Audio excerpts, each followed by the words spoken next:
Let me begin by saying this first and foremost. I'd like to thank Moms Demand Action again for gun sense in America.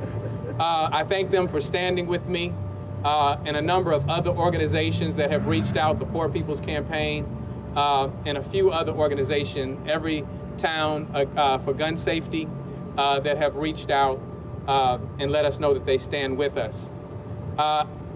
Because there is pending litigation in this matter, I have some prepared remarks that will be the conclusion of my remarks with respect to the open carry component of this order, and I will not make any other comments with respect to that. Following those prepared remarks, then I will give an update on the latest stay-at-home order and accept questions concerning that particular order. But I'd like to thank them for standing with me and let you know, and also encourage the media to, if they are willing to take questions, if you want to know their stance and position, please do interview them so they can speak to that. The most important and valued responsibility I have as mayor of the city of Jackson is to make decisions in the interest of all of our residents. Since January 1 of 2019, the Jackson Police Department has responded to 94 cases of convicted felons in possession of a firearm, 577 aggravated assaults with a gun, and 7,154 calls for shots fired. This senseless gun violence has plagued our city for far too long. I have received countless phone calls from both council members and residents expressing their concern about frequent gunfire and unfortunate homicides that have taken place. Most Jackson residents can recall the story of someone they knew whose life was tragically taken due to senseless gun violence. Many of our residents are looking for solutions to this problem and are continuously crying out for help. I believe that if we are sincere with ourselves, we must admit that we are simply not doing enough. As an administration, we have attempted to champion measures such as credible messenger and violence interruption programs, which are aimed at de-escalating potentially violent conflict. We have also graduated 3 police recruiting classes, provided requisite technology through our virtual policing initiative, and aided law enforcement more so today than ever before in our city. However, the residents of Jackson and the police department are fighting a battle with their hands tied behind their backs. I want the residents of neighborhoods like the Queens, Presidential Hills, Bel Air Subdivision, Georgetown, Brown Bottom, Burwood Apartments, Washington Addition, Vernon Addition, Shady Oaks, Sub 1 and 2, Atkins Boulevard, Rebelwood Apartments, Ridgewood Park, and many more, to know that I have heard your cry, and this administration stands prepared to do whatever it takes to ensure that you are safe in your homes and in the streets. As a proud gun owner, I have no objection to the Second Amendment right to bear arms, but I am against illegal guns. The open carry law provides shelter for criminals and little protection for the innocent. The law limits the ability for police to separate good from bad and legal from illegal guns. Through the course of this executive order that has suspended open carry in the city of Jackson, I have received a number of calls, emails, and even statements in the media from people or individuals in opposition to my order. Notably, few to none of those contacts were from Jackson residents. Not one of these outside agitators cared enough for the issue of innocent children's lives being taken to even call their name one time.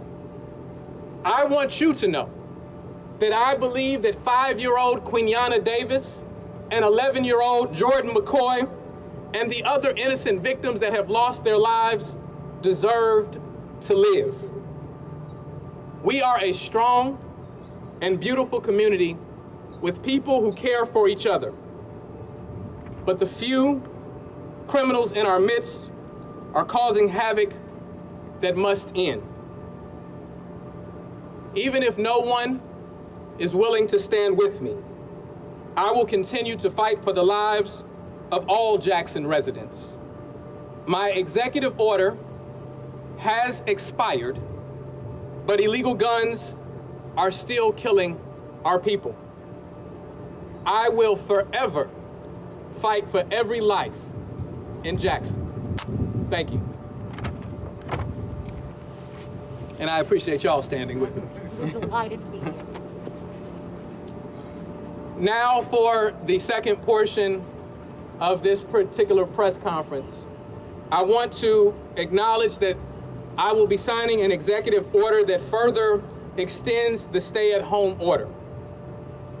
To further combat the spread of COVID-19 in the city of Jackson, I will be signing an extension that goes into effect Friday, tomorrow, May 1st, through Friday, May 15th, 2020.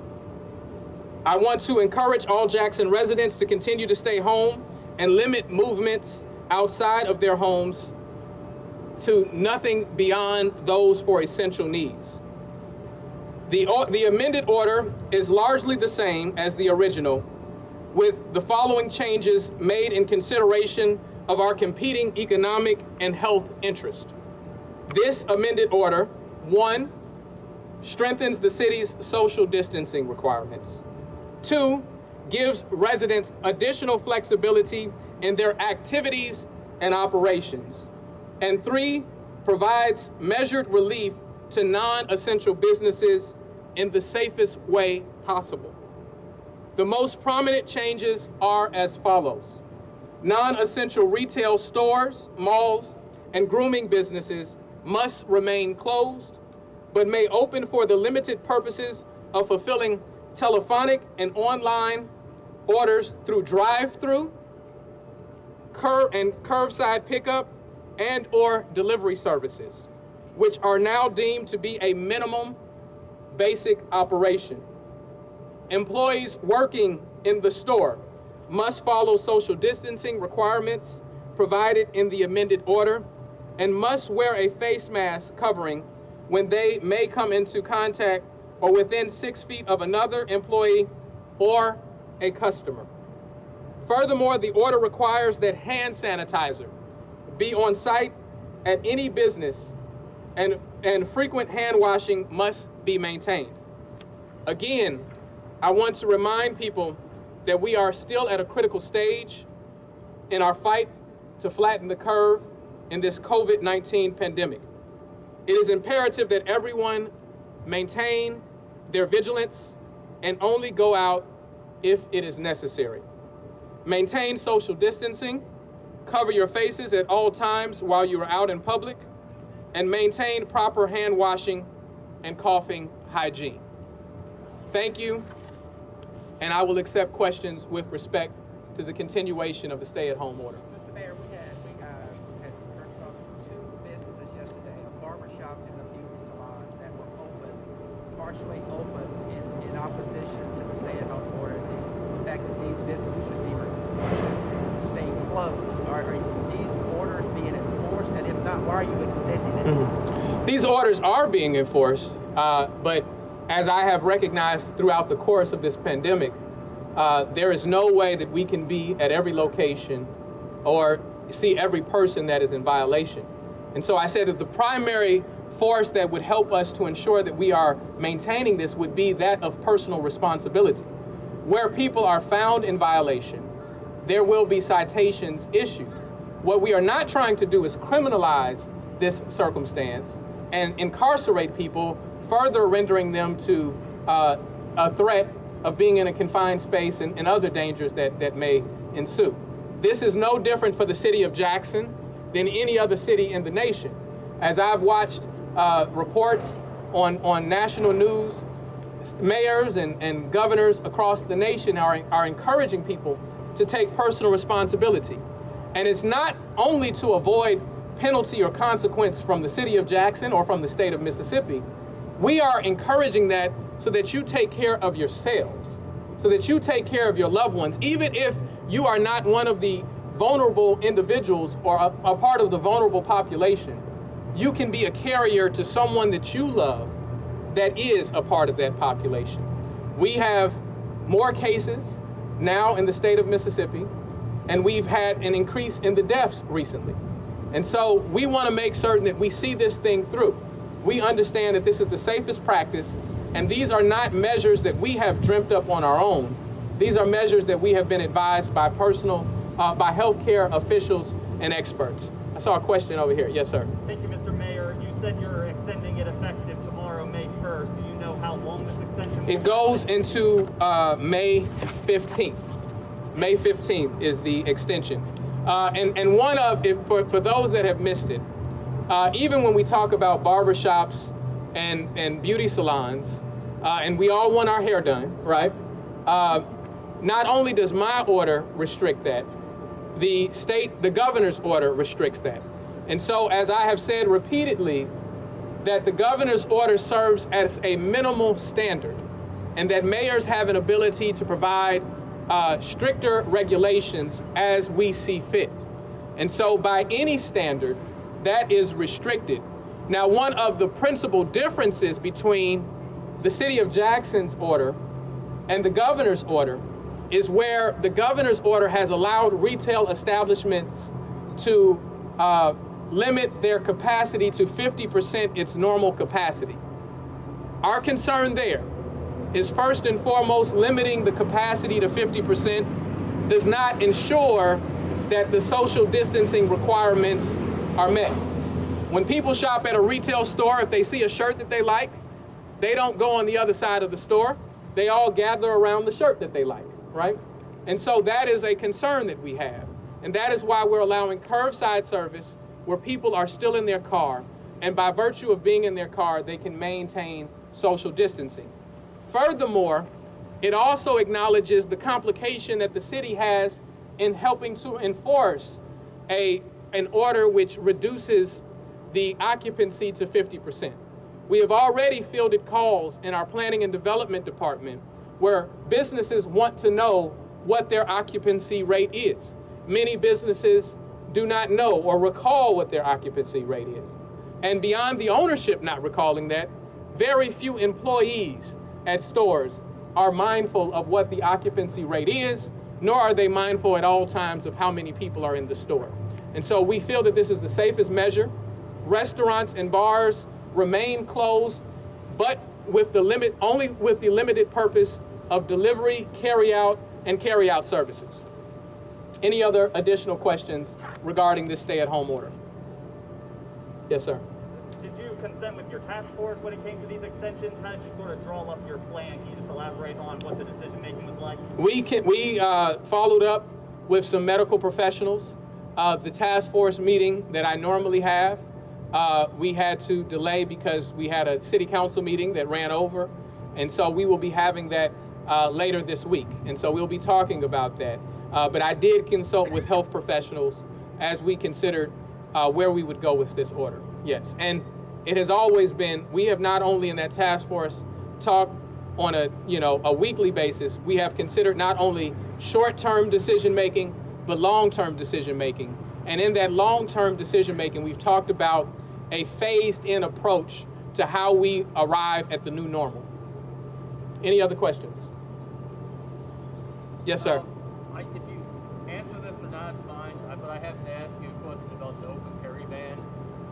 I know there's litigation going on, but is the city going to enforce it in the meantime? Well, I have said that it has expired, if you missed that. So I said it would maintain through the course of my civil emergency. That civil emergency expired today. So I said that it has expired, and so that's all I have to say about it. Does that mean that federal lawsuit is now moot? I have no comment on that. I have no comment on that. Any other questions regarding the stay-at-home order? Yes, Mr. Mayor. Are you at all concerned that that down the road people might be trying to race into this too early? Did that go into your decision making? How are you sort of looking towards the future to make sure, like they've said at the state and federal level, we don't jump the gun too early? Absolutely. Well, not only is there a concern as to whether people race in too early, I think that partisan politics should have no place in the idea of whether people stay at home or not for health purposes.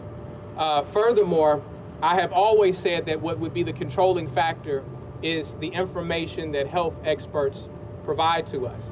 And even as we scale back regulations, as we have been advised by experts and researchers, I've not only had the opportunity to talk to my COVID-19 task force, I've had the opportunity to talk nationwide with healthcare experts from Johns Hopkins University, Dr. Friedman.